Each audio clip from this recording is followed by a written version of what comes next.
స్టూడెంట్స్గా ఉన్నప్పుడు శివ చూసాం. ఇప్పుడు డైరెక్టర్ అయిన తర్వాత కూడా మళ్ళీ మిమ్మల్ని చూస్తున్నాం రాము గారు.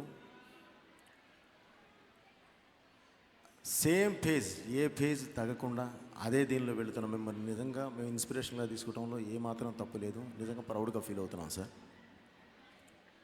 అంటే ఒక రౌడీ షీటర్నైనా, ఒక గ్యాంగ్ లీడర్నైనా, ఒక గాడ్ ఫాదర్నైనా సరే ఒక అద్భుతంగా చూపించాలి అంటే మీ తర్వాత అంటే మాస్టర్ ఆఫ్ ఎపిక్స్ అది ఓన్లీ రామ్ గోపాల్ వర్మ గారి వల్లే అవుతుందండి. ఇది ఎవరైనా సరే గుండె మీద చేసుకొని చెప్పే ఇదే. అలాగే శివ చూసినప్పుడు అండి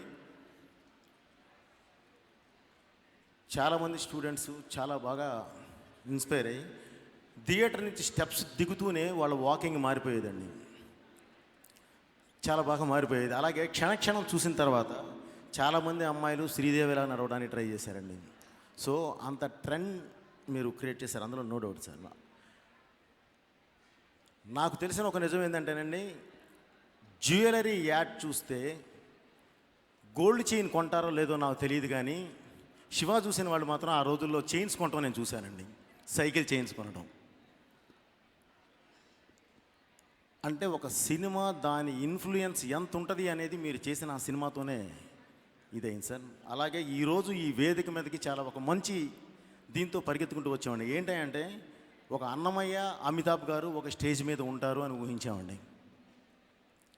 దాన్ని గర్వంగా ఫీల్ అయ్యే తెలుగు వాళ్ళు గర్వంగా ఫీల్ అయ్యేంత అద్భుతంగా ఉంటుందని చెప్పి ఊహించి ఇక్కడికి వచ్చాం సార్. డెఫినెట్లీ ఇది ఉంది, బట్ ఇంకా రాలేదు, వస్తారని చెప్పి ఊహిస్తున్నాను అదండి. అలాగే ఇక మీ దీనికి వచ్చేసరికి ఏంటంటే ఒక నిజం, శివతో మొదలైన మీ మొదటి చిత్రం శివ, అది నిజమండి. కానీ వంగవీటి అది చివరి సినిమా అనేది మాత్రం అబద్ధం, చాలా పెద్ద అబద్ధం. మీరు అబద్ధాలు బాగా చెప్పగలరు అందంగా. ఆ అబద్ధం నిజమవ్వాలని చెప్పి కోరుకుంటూ ఈ అవకాశం ఇచ్చిన ప్రతి ఒక్కరికి నా కృతజ్ఞత తెలియజేస్తున్నానండి. థ్యాంక్ యూ, మీ బోయపాటి శ్రీను.